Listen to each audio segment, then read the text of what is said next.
Joe Pollard, ladies and gentlemen, Joe Pollard. Oi, my lovers!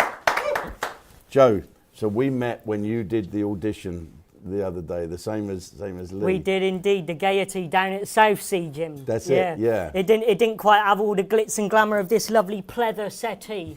I'm loving the pleather settee. It is pleather, yeah. I'm sliding down it though like that. I can't get my little bum to grip on it. I just keep slipping down like that. Yeah, you are quite slight, aren't you, really? I know. I got the body of a roast chicken, Jim. Is that what you have? Yeah, I have. I got the body of a roast chicken. You were talking about roast chickens earlier. Just pop them in the oven. I wouldn't even take an hour. I'd take about 10 minutes. That's it. Yeah, you're a little tandoori chicken. Yeah, that's the one. A kebab skewer. Yeah. Joe, you've been around for a while. You're only a young man. How old are you, Joe? I'm 27. 27. 27. Yeah. 27 years of age. And how long you been in the business? They call it the industry. The business that we call show. I've been in the show business since I was about 16 years old.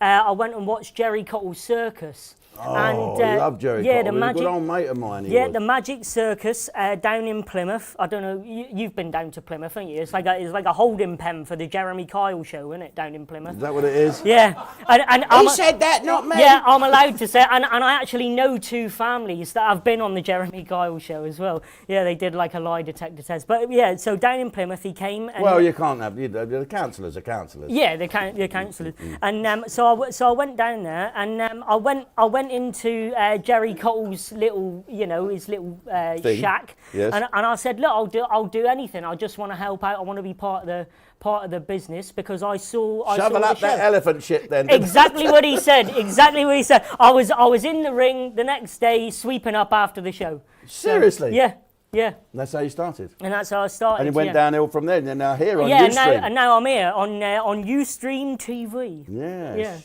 Yes, you are. Yeah. So you're not. How do you describe yourself apart from being a roast chicken? A comedian? You do. Magic. I do a little bit of magic as well. I do sort of like sideshow magic. I do sort of oddity tricks and stuff to go along with my comedy because I feel like it's a real dying art, that kind of like variety and sort of like sideshowy type thing. Yeah. So I kind of weave that in with my comedy. Sideshow? How do you mean sideshow? Like in a circus? Yeah. In a booth? Yeah, like that kind of thing, like the oddities. So I do tricks where I like swallow razor blades, and I do one with a bear trap magic. You swallow a bear trap? Yeah. No, I don't swallow the bear trap. No. I put my hand in it and pull out, cards and things. And I'm one of the only people that do the bullet catch still.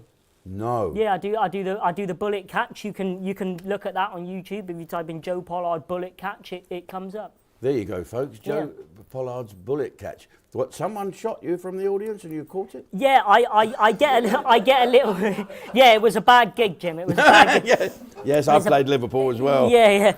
And so I get a little sort of mini cannon set up, and they sign the bullet and shoot it, and I catch it in my mouth.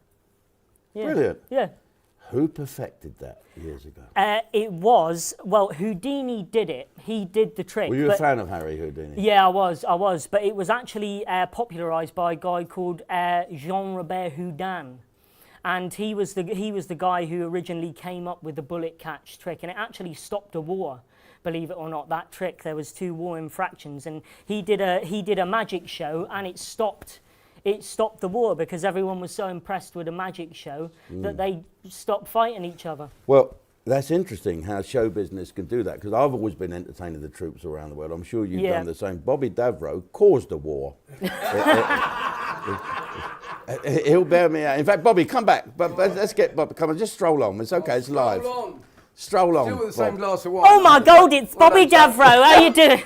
Great. He reminds me of a slightly older joke. Squirrely, right? A bit toast to squirrely, right? Well, we all love Squeaky. Squeaky boy. I get it all the time. I'm the love child of Joe Pasquale and Mrs. Doubtfire. Oh, Mrs. Doubtfire. Do you Mrs. Doubtfire? Let me hold that wine for you. Yeah, hold it for you.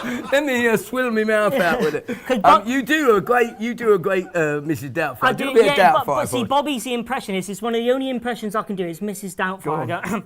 Oh, hello, dears. I'm a hip-hop, bebop, don't stop till you drop, granny dear. And I can make a wicked cup of cuckoo. That is fantastic, isn't that fantastic? And a young Rolf Harris. Yeah.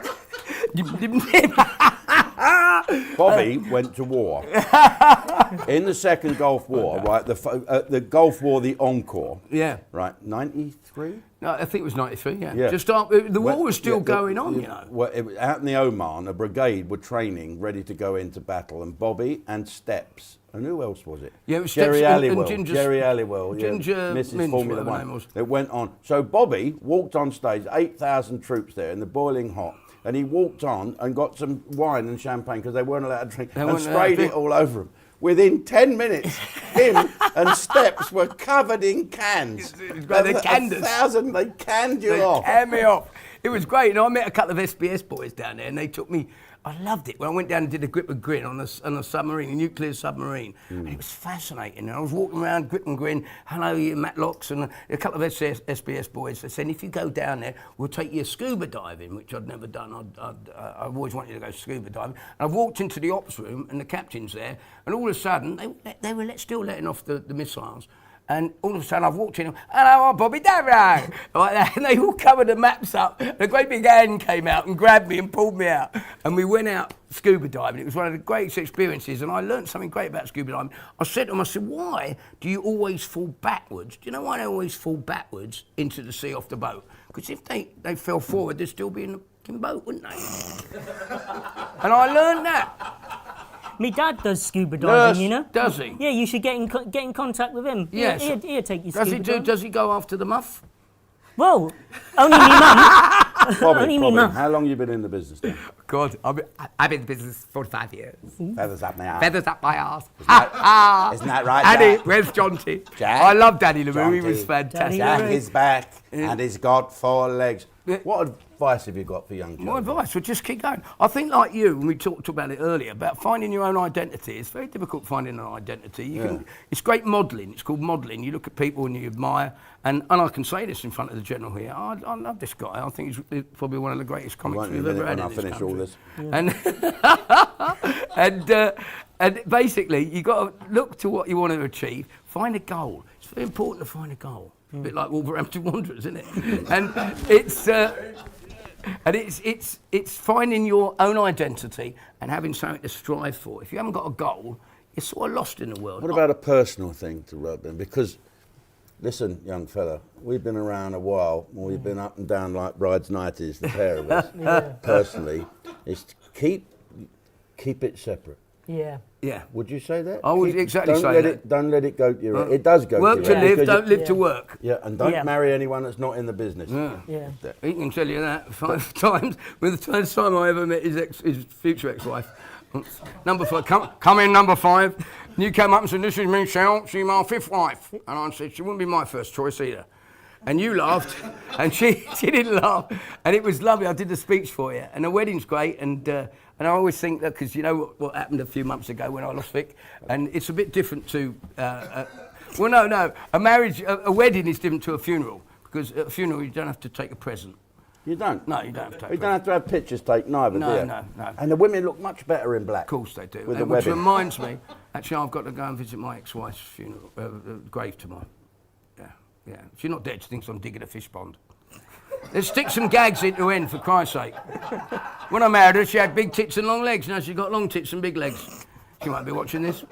I tell you what Jim should do. He should take all of the used wedding rings and reseal them in a packet of hula hoops. I like that. You know, I love that. There'll be more rings in there than the actual Walker's packet of crisps. It's mainly air, isn't it? You're getting a Walker's packet of crisps now. Cheese and onion? There's nothing in it. There's nothing to it. Cheese and onion? You know? I ain't got it on yet. I knew that joke was coming. I know it was coming. It's the condom jokes. You know, you've got to know, he knows more jokes than I me. don't wear them. They do these new Illuminous condoms now. Do they really? Yeah. Oh, go on. Stick it on and I'll leap in and jump on it. Yeah? Well, that must have been a laugh. Well, it was, yeah. I put it on the bedpost. Did I do that wrong? I bought some for Vicky once, and actually, I'd love to see a face light up. That was the other one. Oh, for heaven's sake. Wasn't it? Well, ladies and gentlemen, I hope you've enjoyed tonight with some of the great comedians from the past, from the present, and from the future. From the future. From the future to these guys. The comedy will always be here.